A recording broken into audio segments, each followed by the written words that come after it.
ভারতের সাথে চুক্তি করার জন্য কেন রাশিয়া আর ইসরায়েল ভারতের দুই মিত্র দেশ নিজেদের মধ্যে লড়ছে, যেখানে বলা হচ্ছে যে এই দুই দেশ তাদের সবচেয়ে বড় ব্রহ্মাস্ত্র ভারতকে অফার করেছে, যাকে টক্কর দেওয়ার ক্ষমতা পাকিস্তান তো ভুলেই যায়, চীনের মতন দেশের কাছেও নেই। কিভাবে ভারত পেতে চলেছে বিশ্বের প্রথম hypersonic air to air missile, যা বিশ্ব রেকর্ড করেছে 213 কিলোমিটার দূরে একটা যুদ্ধবিমানকে শ্যুট ডাউন করে। আর তার সাথেই ইসরায়েলের 6th জেনারেশনের এই ব্রহ্মাস্ত্র ভারতের কাছে এলে বিনা সীমান্ত পার করেই কিভাবে ভারত পাকিস্তানের J-35কে ধ্বংস করবে, এবং কি সেই রাশিয়ার সবচেয়ে গোপন মিসাইল যা ওরা চীনকে দিতেও রাজি হয়, কিন্তু ভারতে তার পুরো ফ্যাক্টরি তৈরি করতে রাজি হয়েছে, সবটাই জানবো আজকের এই ভিডিওতে। তো বন্ধুরা, এই মুহূর্তে যুদ্ধবিমানের চেয়েও সবচেয়ে বড় থ্রেট হয়ে দাঁড়িয়েছে আরও একটা বিমান, যার নাম হলো অ্যাভক্স। এটা ছাড়া আজকের মডার্ন যুদ্ধে কোনো দেশের বায়ুসেনার পক্ষে যুদ্ধ জেতা অসম্ভব। কিন্তু মুশকিল হলো এই জাতীয় বিমানকে শত্রুপক্ষ সীমান্তের কাছে আনে না, বরং অনেকটা দূরে রেখে এর মদতেই হামলা অপারেট করে। তাই একে normal air to air missile দিয়ে তো মারা সম্ভব, এগুলো তার রেঞ্জের বাইরে থাকে। এটাকে কাউন্টার করতেই এখন রাশিয়া আর ইসরায়েল দুই দেশ ঝাঁপিয়ে পড়েছে, যেখানে রাশিয়ার তরফ থেকে তাদের মহাশক্তিশালী হাইপারসনিক মিসাইলকে অফার করেছে, যার বিশেষত্ব হলো এটা বিশ্বের সবচেয়ে লং রেঞ্জের এয়ার টু এয়ার মিসাইল, এবং এটা অলরেডি বিশ্ব রেকর্ডও করেছে সবচেয়ে বেশি দূরত্বের যুদ্ধবিমানকে শ্যুট ডাউন করা, যার নাম হলো R-37M। ওদিকে আবার ইসরায়েলের তরফ থেকে তাদের 6th জেনারেশনের এয়ার টু এয়ার মিসাইল ভারতকে অফার করেছে, যেটা একদম লেটেস্ট টেকনোলজি বলা হয়, যার নাম হলো স্কাই স্টিং। এখন স্বাভাবিকভাবেই প্রশ্ন উঠছে, ভারতের কোনটা নেওয়া উচিত? প্রথমে যদি আমি রাশিয়ার কথা বলি, রাশিয়ার অফার আর মিসাইল খুবই ইন্টারেস্ট। রাশিয়া বলছে যে ওরা এই মিসাইলকে না কেবল ভারতকে দেবে, বরং এটা ভারতের টেকনোলজি ট্রান্সফারের মাধ্যমে লোকালি তৈরিও করবে। এর বিশেষত্ব হলো এটা মোটামুটি 300 থেকে 400 কিলোমিটার দূরে অ্যাটাক করতে সক্ষম, এবং বেস্ট পার্ট, এর যে গতি তা 6 ম্যাক পেরিয়ে যায়। অর্থাৎ এটা সরাসরি হাইপারসনিক ক্যাটাগরির মিসাইল, যেখানে নর্মালি বাকি air to air missile supersonic গতিতেই ট্রাভেল করে। ফলের সুবিধা হলো যে একে লঞ্চ করলে শত্রুর কাছে খুব একটা বেশি সময় থাকবে না পালানোর জন্য। উপরন্তু যেহেতু এটা 300 থেকে 400 কিলোমিটার দূরে হামলা করবে, তাই ভারতের সীমান্ত না পেরিয়ে ভারতীয় যুদ্ধবিমান কিন্তু এই মিসাইল ফায়ার করে শত্রু বিমান শ্যুট ডাউন করতে পারে। হ্যাঁ, এর কিছু সমস্যাও রয়েছে।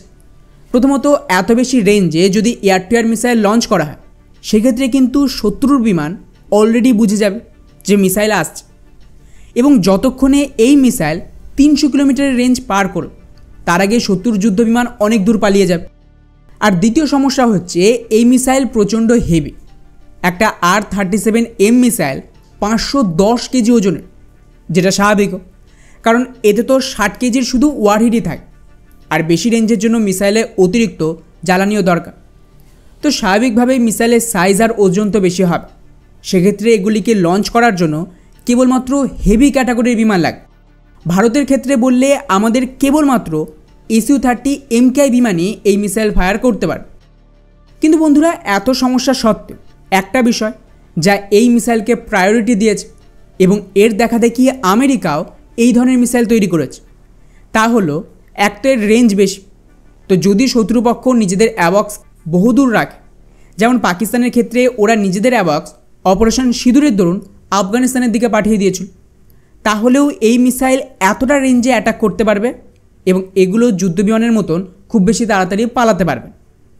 তার উপর আবার যেহেতু এতে 60 কেজির ওয়ারহেড থাকে, সেক্ষেত্রে এই মিসাইল যখন ফাটবে, এর ব্লাস্টের রেডিয়েশন এতটা বেশি হবে যে বড় এরিয়াতে ছড়িয়ে পড়বে। এক্ষেত্রে আশেপাশে যতগুলো বিমান থাকবে সেগুলোও ক্ষতিগ্রস্ত হবে। ফলে এর থেকে বাঁচার জন্য শত্রুপক্ষকে তাদের অ্যাভক্স বিমান আরও দূরে সরিয়ে নিয়ে যেতে হবে। এক্ষেত্রে ওদের যুদ্ধ বিমান এতটা ভালো পারফরমেন্স দিতে পারবে। এই কারণেই কিন্তু ভারত সবার আগে S-400কে কাজে লাগিয়ে অপারেশন সিঁদুরের দরুন পাকিস্তানের 2-1টা অ্যাভক্সকে ডিস্ট্রয় করে দেয়। তাই বাকি অ্যাভক্স ওরা আফগানিস্তানের দিকে সরিয়ে নিয়েছে। এবারে ইসরায়েলি মিসাইলের কথা বললে এটা রাশিয়ান মিসাইল থেকে আবার আলাদা। এটা না হাইপারসনিক, না এত বেশি রেঞ্জ দেবে, কিন্তু এর বিশেষত্ব হলো এটা একটা 6th জেনারেশনের মিসাইল, যা বর্তমান যে কোনো মিসাইল থেকে অনেক বেশি অ্যাডভান্স হবে। এই মিসাইল বলা হচ্ছে যে মোটামুটি 250 কিলোমিটার দূরে অ্যাটাক করতে পারে, যা বর্তমানে ভারত আর পাকিস্তানের কাছে থাকা যে কোনো মিসাইলের চেয়ে অনেক বেশি রেঞ্জে, এবং এর জন্য এতে 3 পালস মোটর লাগানো রয়েছে। এর ফলে কী হবে? এর ফলে শেষ মুহূর্তে মিসাইল যখন তার টার্গেটের কাছে পৌঁছবে তখনও পর্যাপ্ত থ্রাস্ট থাকবে, যাতে এটা অতিরিক্ত ম্যানুভার করে যুদ্ধবিমানকে শুটডাউন করতে পারে। ইসরায়েলের এই নতুন মিসাইলের নাম হলো স্কাইস্ট, যা রাশিয়ার R-37-এর মতন এতটা ভারী নয়। ফলে আমরা এই মিসাইলকে তেজাস বা বাকি যুদ্ধবিমানেও যুক্ত করতে পারি। এছাড়াও এতে আধুনিক RF শিকার আর ECCM রয়েছে, যার সুবিধা হলো এটা বর্তমানে অ্যাডভান্স জ্যামিংয়ের বিরুদ্ধেও কাজ করতে পারে। এতে এই মিসাইলের অবস্থা চীনের PL-15-এর মতন হবে না। অপারেশন সিঁদুরের দরুন তো দেখেছেন, ভারতে এই চাইনিজ PL-15 মিসাইল জ্যাম করতে সবকটা ভারতের মাটিতে পড়েছে। কিন্তু ইসরায়েলের এই স্কাইস্টিংয়ে এই ধরনের জ্যামিং সহ্য করার ক্ষমতা রয়েছে। এখন স্বাভাবিকভাবেই দুটো মিসাইল দুটো আলাদা পরিস্থিতিতে দারুণ কাজে আসবে। ফলে কোনটা ভারতের নেওয়া উচিত? এবং যদি ভারত রাশিয়া বা ইসরায়েলি মিসাইল কেন, সেক্ষেত্রে আমাদের দেশীয় মিসাইল প্রজেক্টের কী হবে? যেমন SFDR বা অস্ত্র মার্ক এইসব প্রজেক্ট কি বন্ধ হয়ে যাবে? এমনটা নয়। এয়ার টু এয়ার মিসাইলের আলাদা আলাদা ভেরিয়েন্ট থাকার সুবিধা হলো একটা মিসাইল সব ক্ষেত্রে বেটার পারফরমেন্স দেন। আলাদা আলাদা সিচুয়েশানে ডিফারেন্ট স্ট্র্যাটেজি দরকার, এগুলো তাতে কাজে লাগে। উল্টে আবার যত আলাদা আলাদা মিসাইল থাকবে শত্রুপক্ষ কনফিউজড হবে, বুঝতেও পারবে না যে আপনার দেশ কোন মিসাইলকে ব্যবহার করে। এছাড়াও তেজাসেও কিন্তু এই ধরনের আলাদা আলাদা মিসাইল যুক্ত হলে রপ্তানির সুযোগ বাড়বে, এতে হাতিয়ারের প্যাকেজ বিস্তর।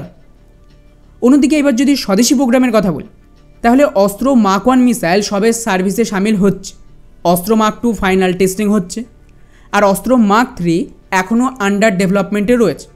অন্তত যেটুকু ইনফরমেশান পাবলিক রয়েছে সেই অনুযায়ী বলছি। তো ওতে কিছুটা সময় তো লাগার কথা। সেক্ষেত্রে ভারত টেম্পোরারি বেসিসে রাশিয়ান বা ইসরায়েলি মিসাইল কিনতেই পারে অস্ত্র মার্ক 3 আসার আগে, অথবা দুটোই কনসিডার করতে পারে। এর ডিমান্ড শেষ হয় না, বরং অনেক বেশি বছর ধরে থাকে। তাই চিন্তার কিছু নেই যদি ভারত লিমিটেড নাম্বারে কয়েকশো মিসাইল কিনে নেয়। এগুলোর প্রয়োজন আমাদের রয়েছে, কারণ পাকিস্তানের সাথে কনফ্লিক্ট এখন লম্বা চলবে।